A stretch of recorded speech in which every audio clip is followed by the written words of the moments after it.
Indak Talo dan Kanayati. Inilah sebuah novel berbahasa Minang. Sang penulis, Firdaus Abi, merangkai kata-kata menjadi kalimat dan kalimat menjadi kisah.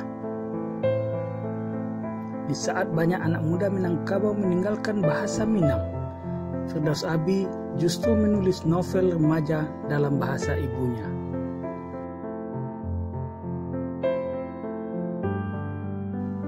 Novel ini dikemas dengan setting kehidupan yang mereka hadapi. Ada perjuangan, ada empati, ada kekuatan karena kebersamaan, dan ada nilai-nilai lain yang hidup dan tumbuh di tengah-tengah kehidupan anak-anak Minangkabau itu sendiri.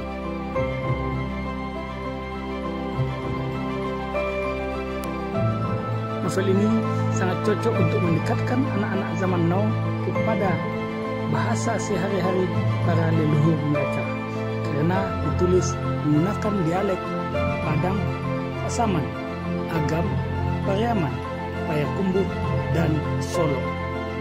Selamat menikmati.